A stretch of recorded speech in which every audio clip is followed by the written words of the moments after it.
Ladies and gentlemen, I think at this rate, President William Ruto should ask for forgiveness, should ask Gachagua to forgive him, because the kind of politics Gachagua is using, William Ruto will.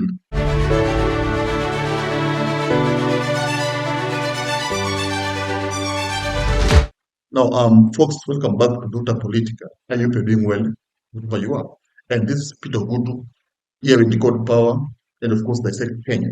Now, Gachagua has proven to be a force to be reckoned with. Actually, Gachagua is taking the whole nation by storm. Why am I saying so? Right now, Western region is threatening William Ruto not to try, not to dream of arresting Gachagua. And this is a very, very shocking signal. And of course, we saw the other day Mount Kenya protesting actually, burning tires on the road, telling William Ruto that you try and arrest Gachagua and you will see what Kenya is made of. Of course, these are very serious messages being conveyed on the president. And actually, this should make Ruto think of re-election because it doesn't matter whether Gachagua will vie or not.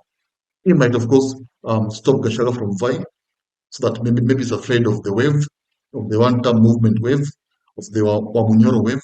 He might do so. But again, that does not matter because if Gachagua decides that he will not vie, but he will support any other opponent, of course, that of course will work for Gachagua because he will manage to take all his people to vote for that person that of course will be chosen by the opposition. And this is a clear message that the one-term movement, the one-term hashtag is actually real and it will take William Ruto home. So the other day, when Ruto was trying to hand over the affordable housing in Mukuru, what happened? There were chants all over. People were like, who may be a break. But I was shocked later to realize that these people were paid because a video emerged whereby the people, were lined up and they were being given everyone 1,000 shillings just to shout, to of course shout that Ruto will go for 2 terms, maybe a break. Of course, when you saw the video, you could easily tell that these people have been paid because they were overdoing it. And that's the message that Ruto is trying to convey to Kenyans that I'm being loved. But later on, the video emerged. To me, the president is not desperate. Yeah? Hajui nini. He's desperate. He wants to be re-elected. And he knows very well that Kenyans are tired. Kenyans can't listen to more of his lies because every time he's been lying to Kenyans, he doesn't even know how he will campaign in 2027 because everyone, even a young kid, knows that the president is a liar. So this is a very, very shocking, and of course, this is making the president have sleepless nights. Now, impeaching Gachagua was the nail, it was the final nail in the coffin because that proved betrayal, and no Mount Kenya will listen to him. That's why nowadays you don't see the president going to Mount Kenya. This is true. No Kikuyu or Meru will listen to him. Having Kindiki as his deputy won't work for him because Kindiki politically is not a heavyweight. Kindiki is a cool person. He doesn't even know how to address the public politically. Actually, he's a good leader maybe, but politically he's not strong. Yeah. So Kindiki cannot match Gachagua. Gachagua is a politician. Politics is all about propaganda and bad mouthing. And I'm not seeing Kindiki doing that. So Kindiki is not adding any value to William Ruto.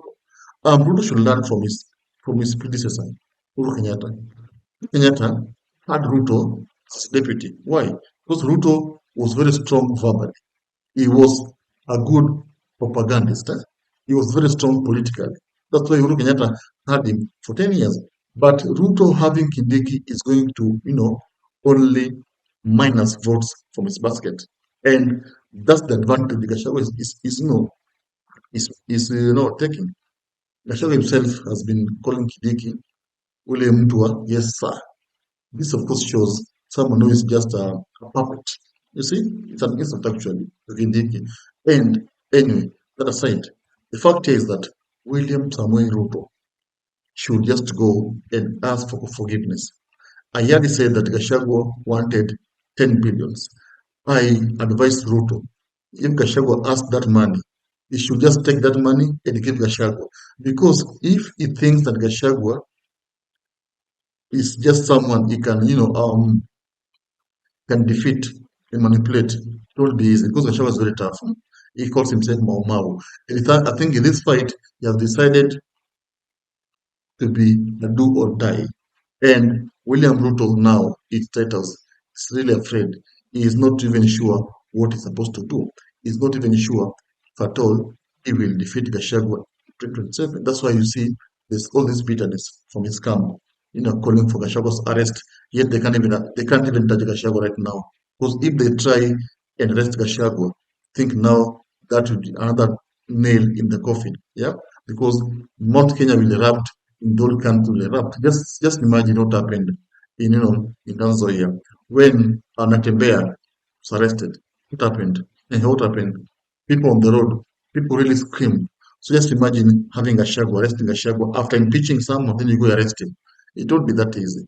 People will actually scream on top of their voices. So that's the case now. Tell me, folks, do you think William Ruto is going to win the next election? Yeah. After all this you have said here, do you think it will be a walk in the park? Because he has been, just stamping that he won when he was not, he was being fought by Raila and Uhuru. He still will win. But you see, the power of the people always carries the day. Yeah.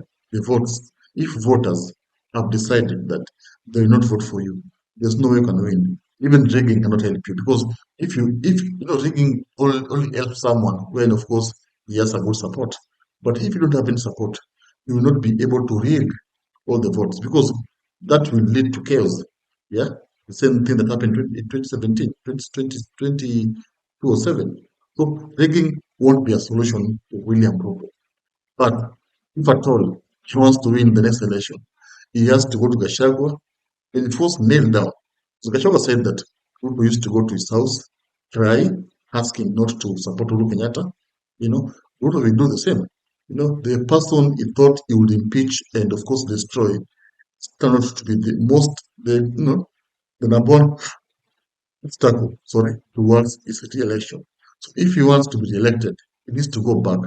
And of course, he needs to go to Amunyoro publicly, cry before Gachagua, so that Gachagua can, soften his stance and maybe ask some Kenya leaders or supporters to vote for Ruto again. But anyway, to me, that's my opinion. Tell me, do you think all this will count? Do you think he will win?